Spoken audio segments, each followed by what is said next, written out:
C'est parti pour la Kundalini démystifiée. Alors, on commence tout d'abord par c'est quoi la Kundalini? Alors, dans les écrits les plus anciens, on fait référence d'énergie vitale. Vitale de racine. Donc, on parle ici de notre racine, une origine. Donc, c'est l'énergie vitale de l'origine. On peut aussi se référer au chakra racine. Alors, dans les écrits les plus anciens, on fait référence d'énergie spirituelle. Donc, quand on parle d'éveil Kundalini, on s'éveille à l'énergie spirituelle, à une conscience spirituelle. On parle aussi de cycle de vie et de mort, comme s'il y avait une transcendance de la vie et de la mort, puisque les personnes qui s'éveillent s'accomplissent plutôt, parce que l'éveil est une étape, c'est l'enclenchement. Ensuite, il y a l'accomplissement de l'éveil. Et donc là, c'est la transcendance du cycle de la vie et de la mort. Qu'est-ce que cela veut dire? Tout simplement la paix.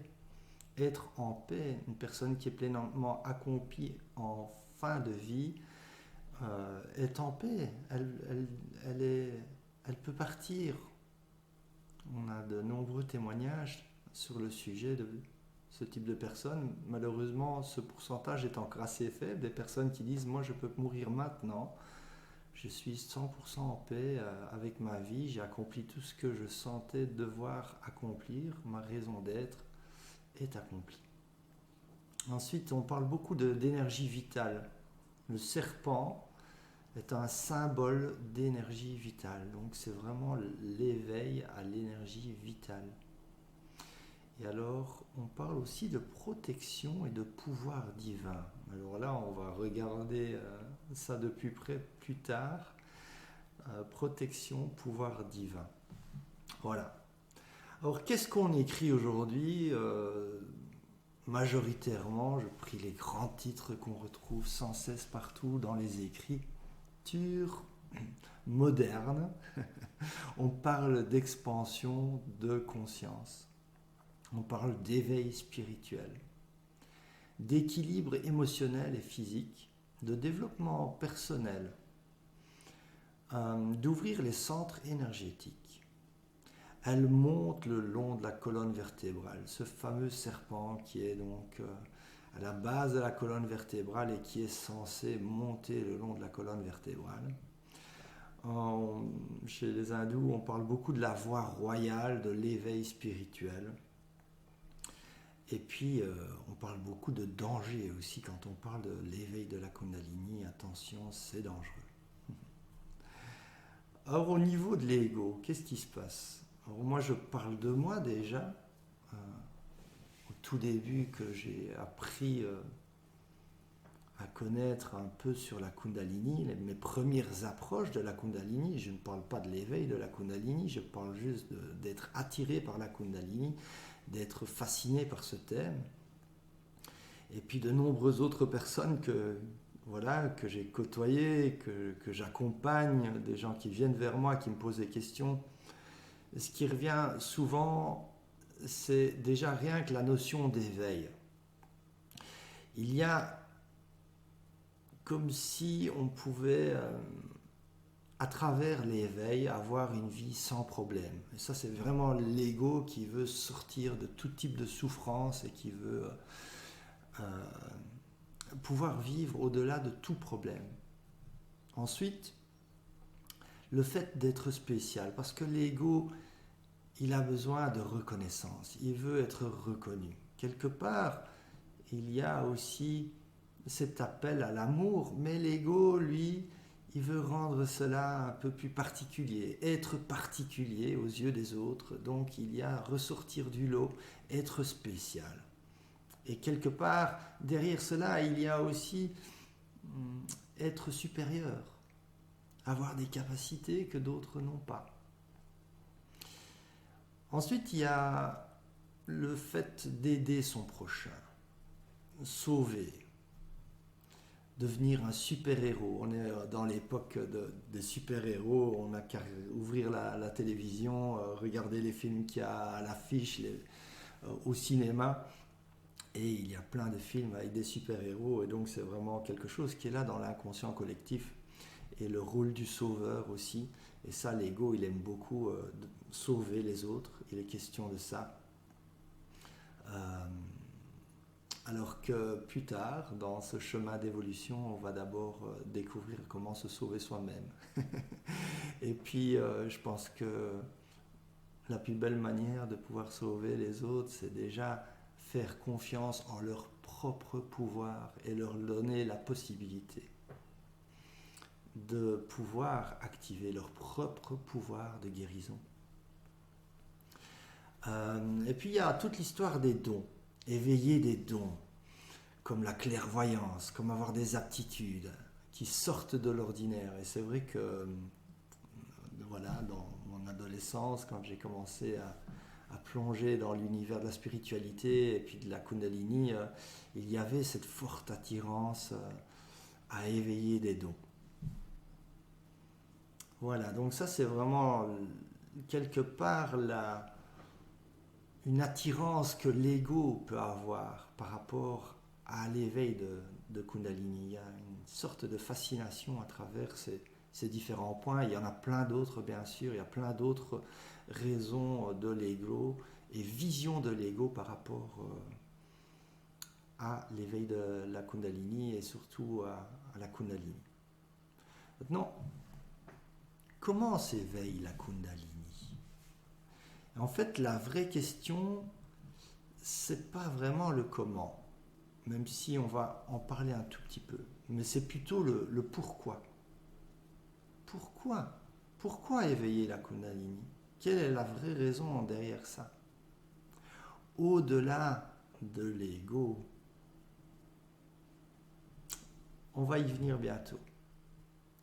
On va d'abord se reposer un peu la question du comment.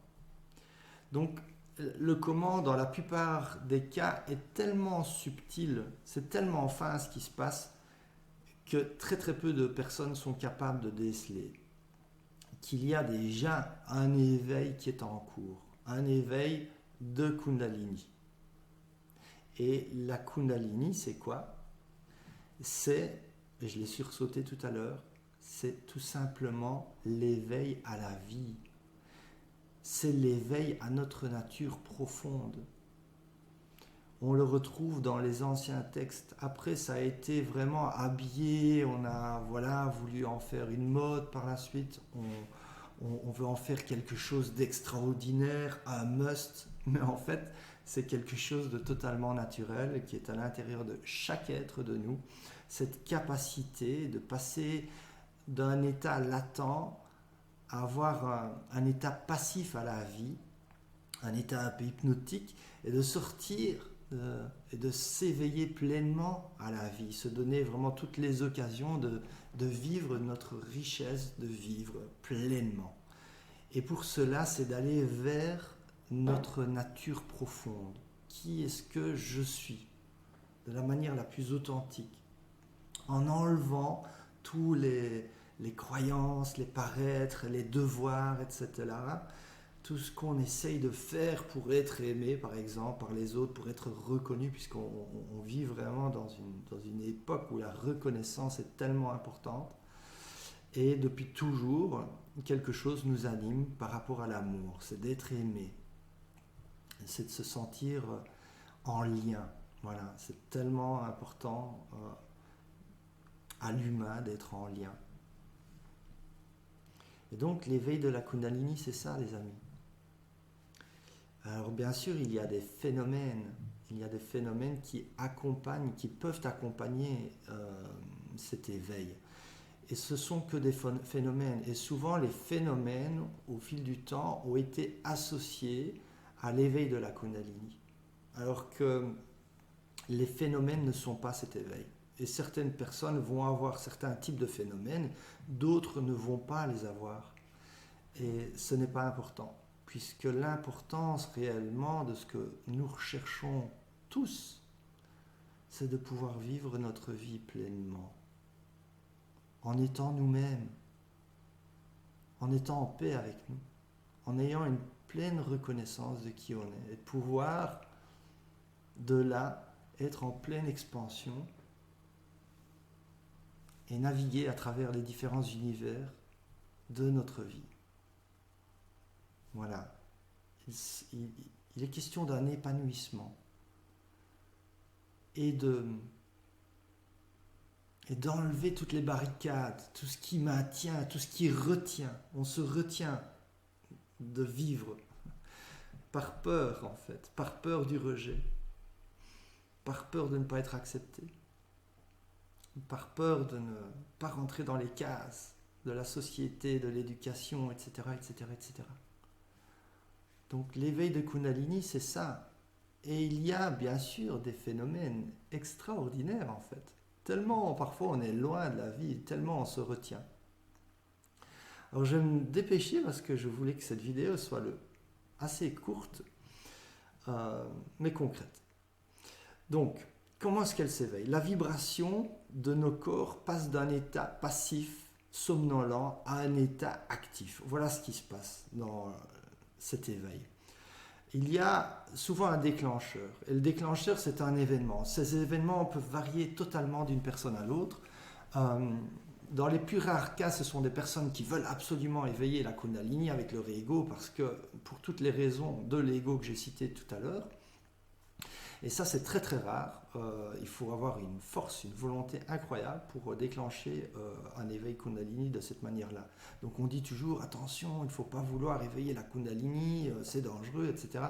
Mais de la manière la plus purement égotique, c'est très rare et difficile. Et il n'y a jamais un tableau qui est tout noir ou tout blanc. Il y a des personnes, il y a aussi une raison, un appel qui est là, qui est au-delà de l'ego. Il n'y a pas que l'ego qui veut des choses, ou qui attire des choses, qui manifeste les choses. Il y a votre âme, il y a votre raison d'être. Alors ensuite, pourquoi elle s'éveille? Donc voilà, là on en vient sur... Soit elle s'éveille spontanément, et il y a pas mal de cas où les gens ne savaient même pas ce que c'est la Kundalini, ils ne savent même pas, ils ne se sont même jamais dit je suis latent, la vie, non, d'un coup quelque chose arrive, et il y a un éveil, souvent qui est assez prenant, même très prenant. Bien sûr, ça varie d'un cas à l'autre, mais elle pousse dans la plupart des cas à un ancrage extrême. Quand on a ces éveils spontanés, ça nous ramène vers l'ancrage, ça nous ramène vers la terre, vers le vivant, vers la simplicité. Voilà. Maintenant, toujours à prendre avec des pincettes puisque chaque cas est différent. Et là, je partage avec vous les plus grandes familles qu'on va retrouver, les ressemblances qu'on peut retrouver dans les différents types d'éveil. Ensuite, il y a les éveils volontaires.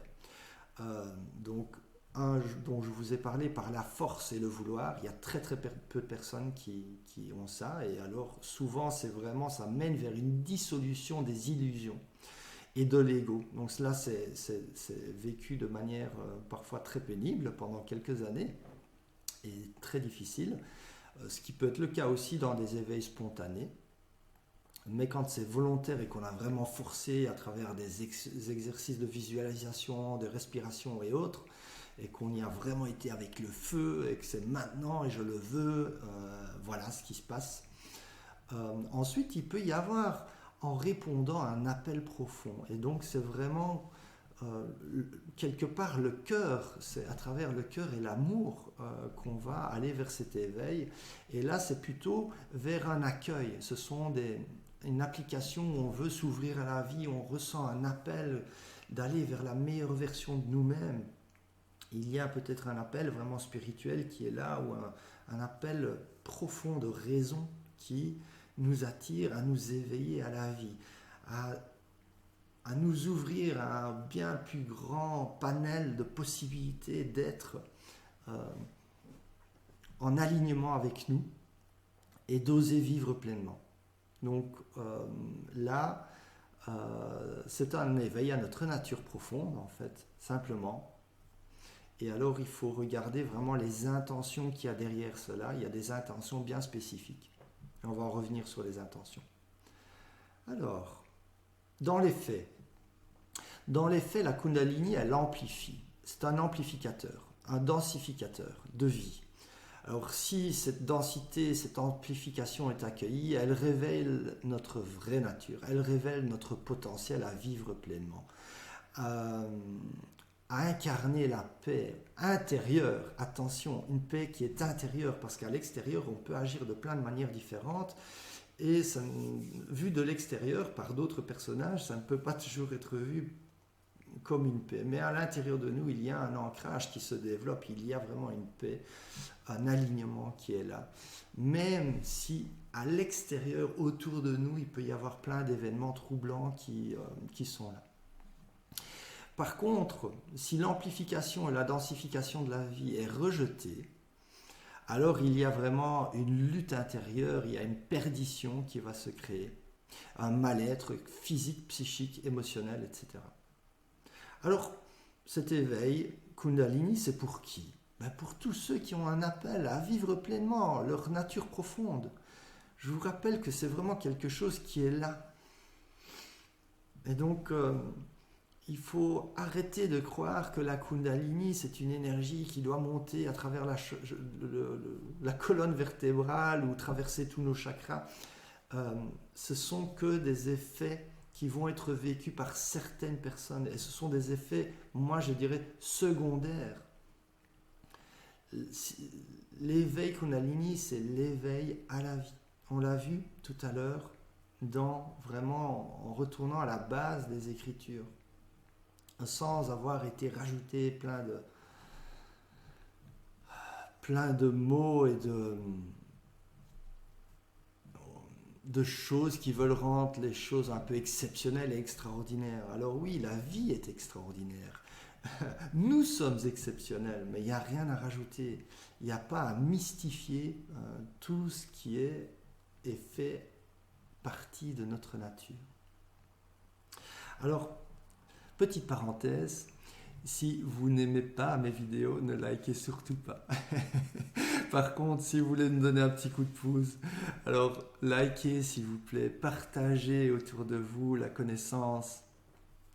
Ça va aider vraiment à ce que je sois encouragé à continuer tout d'abord à faire ces vidéos, mais surtout pour que les vidéos ressortent aussi dans les algorithmes. Donc, si vous voulez aider à ce qu'on démystifie un peu plus toute cette manière de voir l'éveil et l'éveil de la Kundalini, vous pouvez aider cette vidéo à être vue davantage.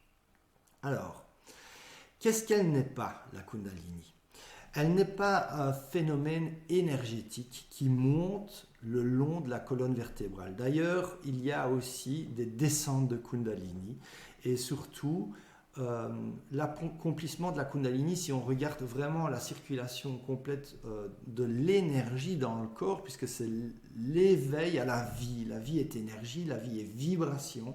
Et donc si on regarde le parcours complet, il y a une montée, il y a une descente, c'est une boucle en fait. On vit avant l'accomplissement de notre éveil sur une densité duelle qui va par deux. Et donc, de nouveau, on est dans une vision duelle. Quand on est dans une vision duelle, on est en bas, on doit monter. Voilà, ça c'est une vision duelle. Où on est au-dessus, on doit descendre. Voilà, il y a un côté, il y a l'autre, et je dois aller d'un côté à l'autre. Alors que la vision de l'unité, c'est un. Et donc, vous pouvez le voir comme un cercle. Le cercle, c'est l'unité, c'est ce qui regroupe tout. Donc l'éveil de la Kundalini est un cercle complet. Quand le cercle est complet, je suis en unité. Et donc il n'y a ni montée ni descente. Il y a un cycle complet qui regroupe toutes les parties de mon être. Alors, elle n'est pas dangereuse. La Kundalini n'est pas dangereuse. Si on ne force pas les choses, c'est juste une question de dosage et de bon sens. Si vous vivez dans des extrêmes et que vous êtes dans le forcing, dans n'importe quoi, tout peut devenir dangereux. Si vous ne faites que inspirer, vous allez mourir. C'est pas possible, bien sûr. Mais dans d'autres aspects, c'est possible. Vous pouvez tout surdoser. Et tout pourrait, quelque part, entre guillemets, devenir mortel. Voilà, ou très dangereux. Donc, ici, c'est pareil. Si vous jouez avec le feu et vous faites trop de feu, ça peut être dangereux. Le feu peut se propager, bien sûr. Mais il y a tellement de manières de mettre le feu à notre vie, à tous les niveaux, que ce soit physique, que ce soit émotionnel ou psychique. Donc, les extrêmes peuvent être dangereux. Ça, oui. Un couteau peut être dangereux. La vie, le danger de la vie, c'est que si on a toujours cette vision duelle, bien sûr, le risque de vivre, c'est de mourir à un moment donné. Et on va tous mourir à un certain moment donné. Et bien sûr, on peut passer à côté de notre vie, on peut faire des choses constructives, comme on peut faire des choses destructives. Les deux peuvent être bénéfiques. Parfois, déconstruire peut être quelque chose de très bénéfique. Comme parfois construire certaines choses peuvent être des choses maléfiques. Et on peut construire des choses qui sont maléfiques aussi. Donc voilà. Alors, ce qu'elle n'est pas, elle n'est pas une médaille spirituelle pour les élus. La Kundalini, c'est pas ça non plus. Donc revenez vraiment à la base. Ce qu'on ne veut pas vous dire, ou ce qu'on ne vous dit pas, c'est que l'énergie céleste, elle descend. À chaque fois, on se branche, quand on va se brancher quelque part à l'univers, aux connaissances universelles, on a l'impression qu'on monte. Mais en fait, non. Quand vous vous branchez sur l'énergie céleste, elle vous ramène vers le bas. Il y a toujours une clairvoyance, il y a des notions qui vont s'offrir à vous, mais ces notions qui s'offrent à vous, cette prise de conscience, c'est pour revenir en faire quelque chose ici sur la Terre. Nous sommes des êtres vivants, nous vivons sur Terre, et c'est pour en faire quelque chose ici. Par contre, l'énergie terrestre, quand vous allez puiser dans l'énergie terrestre, quand vous respectez votre corps physique par exemple, quand vous alimentez correctement, quand vous êtes en lien, en harmonie avec les autres, là vous allez avoir une énergie qui monte, ça vous fait monter en taux vibratoire, cela va vous ouvrir davantage à la vie, vous allez vous sentir plus léger, plus fort, plus en expansion. Voilà.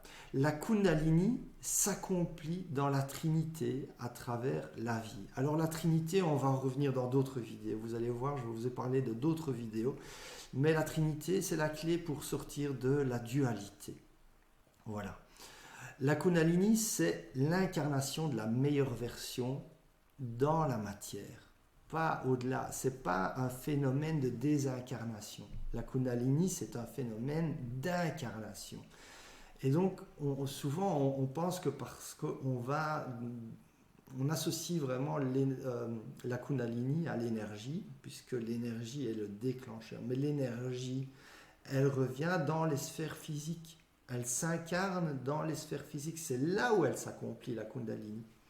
Dans vos cellules, dans votre pensée, dans vos émotions. Et ces émotions, ces pensées et votre physique, votre corps physique vont avoir un impact sur votre vie, sur la matière. Donc ça, ce sont des éléments très importants à garder à l'esprit et qui vont d'ailleurs vous permettre alors de vous accomplir. Ce n'est pas juste à travers la méditation répétée que vous allez vous accomplir à travers l'éveil de cette énergie. Par contre, cet éveil de conscience à travers les méditations ou d'autres pratiques peuvent justement vous aider à vous aligner et vous accomplir. Donc voilà, on arrive au cadeau. Donc vous allez retrouver en dessous de ma vidéo un lien qui va vous mener vers un bilan holistique. Ce bilan holistique va pouvoir vous situer dans votre chemin d'évolution. Vous allez pouvoir voir où est-ce que vous en êtes dans votre vie physique en tant qu'être humain. Et cela va vous situer par rapport à la Kundalini. Et s'il reste des places, vous pouvez postuler pour avoir une session gratuite où je vais vous donner un retour par rapport au bilan et qui va vous situer vraiment face à votre chemin d'évolution, je vais vous donner aussi des approches pratiques que vous allez pouvoir mettre en place pour avancer davantage dans votre accomplissement. Dans les prochaines vidéos, nous allons avoir la Kundalini à travers les chakras. Donc chaque centre énergétique revient sur des aspects de votre vie. On va pouvoir regarder comment est-ce que vous pouvez vous développer, vous aligner justement face à votre vie, face à ces sphères pour vous accomplir pleinement. Alors voilà, j'espère que cette vidéo vous a plu. N'oubliez pas de vous abonner pour avoir les prochaines vidéos. Vous avez une petite clochette aussi pour recevoir des messages. Comme ça, vous serez prévenu quand vous aurez les prochaines vidéos qui vont sortir. Et alors, je serais vraiment intéressé de savoir qu'est-ce que la Kundalini pour vous? Comment est-ce que vous l'approchez? Mettez dans les commentaires, s'il vous plaît, ce que vous en pensez. Je vous souhaite une très belle journée.